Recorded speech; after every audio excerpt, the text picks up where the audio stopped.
और जैदपुर से खासतौर से बहुत बम्पर वोट मिला था उस साल। आप लोगों ने बहुत मेहनत करी थी, बहुत सपोर्ट किया था और बहुत भारी मतों से जिता करके अपने सांसद जी को भेजा था। लेकिन उसके पहले और उसके बाद हम किन आधारों पर वोट कर रहे थे? हम जात बिरादरी के नाम पे वोट कर रहे थे, धर्म के नाम पे वोट कर रहे थे, हम बड़े नेताओं के चेहरे पे वोट कर रहे थे कि भैया दूसरे जिले से या कहीं और से या यहाँ से ना लड़ रहे हो, कहीं और से लड़ रहे हो, वहां से उठा के लेके आए, मंच में खड़ा किया गया, ये देखिए आपकी बिरादरी के नेता हमारे साथ है, तो इसलिए आप हमें वोट करिए। या फिर आपको बताया जा रहा था कि फलाने मुख्यमंत्री बनने जा रहे हैं तो इसलिए आप हमें यहाँ पे वोट कर दीजिए, या फलाने प्रधानमंत्री बनने जा रहे हैं इसलिए आप हमें यहाँ वोट कर दीजिए। लेकिन ये करने से क्या हुआ? ये करने से ये हुआ कि कोई भी ऐसा व्यक्ति आपका जनप्रतिनिधि बन गया, सांसद या विधायक बन गया, जिसने दोबारा मुड़ के देखा ही नहीं वापस, जो अपने काम से काम में मतलब रखता है। उसका भी कारण है क्योंकि हमने उस व्यक्ति को वोट नहीं दिया, हमने किसी और चेहरे पे वोट दिया है, तो उसको लगा कि काम कराने का कोई मतलब ही नहीं, काम कराने से वोट भी नहीं मिलता तो मेहनत करने का फायदा क्या? नमस्कार, हमारे साथ इस वक्त मौजूद हैं जैदपुर विधानसभा से कांग्रेस प्रत्याशी तनुज पुनिया। ये आज जैदपुर के मोहल्ला बड़ापुरा और छेदा कटरा में मौजूद हैं और इन्होंने लोगों से बातचीत की है। हम इनसे थोड़ी सी बातचीत करेंगे कि मौजूदा सरकार जो इस समय कार्य कर रही है वो किस तरीके से कर रही है, अपना प्रचार किस तरीके से कर रही है और इनकी क्या नीतियाँ हैं, इन पे थोड़ी सी बात करेंगे। तो तनुज पुनिया जी, बहुत बहुत स्वागत है आपका हमारे यहाँ जैदपुर में। धन्यवाद।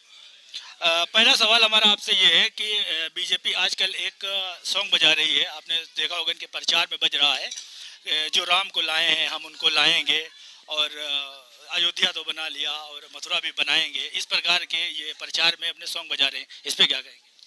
देखिए, सबसे पहले तो राम को कोई ला नहीं पाया है, राम को ये क्या लाएंगे, राम खुद हमें लेके आए। राम को लाने की तो बात जो ये कर रहे हैं बहुत गलत बात कर रहे हैं। और दूसरी बात है कि जब इनका कोई काम नहीं चला, जब इनको दिख रहा है कि सीधे सीधे हम हार रहे हैं चुनाव, तो फिर से समाज को बांटने का काम, धर्म की राजनीति जो ये बहुत बखूबी करना जानते हैं और करते भी हैं। हर बार इनका यही रहा है कि कुछ न कुछ करके चुनाव को धर्म के आधार पर ले आया जाए या जाति के आधारों पर ले आया जाए। तो ये सब समाज में बहुत घातक चीजें हैं और इसका जनता बहुत होशियार हो गई और समझ गई है किस प्रकार से ये धर्म का इस्तेमाल करते हैं और इस्तेमाल करके अपने निजी फायदे के लिए उसका प्रयोग करते हैं। यानी कुल मिला के आप कहना चाह रहे हैं कि सीधे सीधे बंटवारे की राजनीति करती है ये, और इसका विकास से क्या कोई लेना देना है? नहीं, इसका क्या लेना देना, विकास से क्या लेना देना भैया। इस नारे का कोई मतलब ही नहीं है भैया। राम हमको खुद लेके आए हैं, हम कहाँ से लेके आएंगे राम को? तो मतलब गलत बात है। और दूसरी बात है, विकास की बात अगर करेंगे तो स्कूल कॉलेज की बात करें, इसमें डिग्री कॉलेज की बात करें, हॉस्पिटल की बात करें, सड़कों की बिजली की बात करें, जो सड़कें जो इनको गड्ढा मुक्त जो ये बता रहे थे, अब अगर आप जैदपुर के पास ही देख लीजिए, जैदपुर से जा रही है हरक से जा रही है सतरिक, वही रोड आप देख लीजिए चिन्हट तक, उसमें रोड ही नहीं बची, गड्ढे ही बचे हैं सिर्फ। तो रोड तो वो है, बिजली के हाल सब अच्छी तरह जानते हैं कि क्या बुरे हालात हो गए हैं बिजली के। जब चाहिए होती है लाइट, जब अंधेरा हो रहा होता है तब तो काटते हैं बिजली। इसके बाद स्कूल कॉलेजेस में ये है कि स्कूल कॉलेजेस खुलते नहीं, लेकिन मधुशाला सबसे पहले खुल गई थी लॉकडाउन के बाद।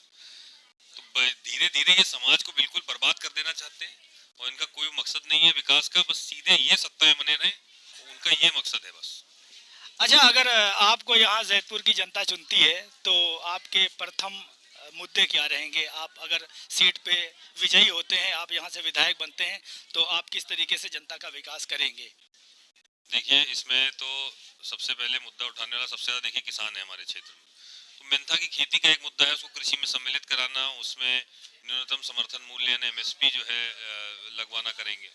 उसके बाद हमारे जो पूरे बल्कि बाराबंकी में ही जो है बुनकर समाज बहुत ज़्यादा है और उनकी समस्याएं भी बहुत बड़ी हैं, बिजली को लेकर, सब्सिडी को लेकर और कच्चे माल पे जीएसटी वगैरह जो महंगे से महंगा मिल रहा है सामान, एक्सपोर्ट की मतलब शुरुआत से लेकर कच्चे माल से लेकर और मार्केट तक की दिक्कतें हैं इस पूरे सेक्टर में। तो उसको दुरुस्त करने की जरूरत है, उसके लिए संघर्ष किया जाएगा। युवाओं के रोजगार के लिए फैक्ट्री फैक्ट्रियाँ लाई जाएंगी, कोशिश करी जाएगी कि प्राइवेट सेक्टर के साथ साथ गवर्नमेंट की कुछ यहाँ पे प्रोवाइड करा जाए। लेकिन आसपास के इलाकों में जो है कई कई जगह 10-10 किलोमीटर तक कोई इंटर कॉलेज नहीं है, तो वो इंटर कॉलेज की व्यवस्था कराई जाएगी क्षेत्र के अनुसार। इसी प्रकार से जो कंपटीशन में बच्चे जाना चाहते हैं तो उसमें जो है ना एक फिजिकल होता है, इसमें 400 मीटर की रेस का जो है टाइमिंग ली जाती है, 100 मीटर का टाइमिंग लिया जाता है। तो उसके लिए कोई ग्राउंड नहीं होता है गाँव में। अब वो या तो आके बाराबंकी जाके स्टेडियम में करें या कोई स्टेडियम ढूंढे जहाँ पैसे देके करें, लेकिन गांव में जो गरीब आदमी है वो ये अफोर्ड नहीं कर सकता।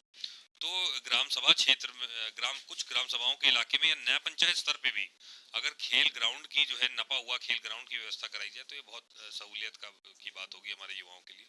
और जो खेलना चाहता है उसमें वो तो खेले ही, क्रिकेट मैच वगैरह वो सब तो होगा ही, फुटबॉल हॉकी सब खेल सकते हैं उसमें, तो वो व्यवस्था भी कराई जाएगी।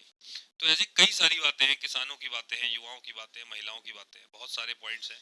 और मेरे ख्याल से 1-2 दिन में हमारा घोषणा पत्र भी आ जाएगा जैतपुर के लिए जो हमने बनाया है।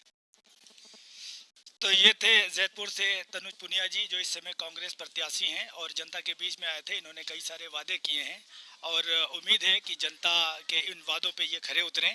और आप देख रहे हैं 10 word of India news, Imamuddin, Barabanki.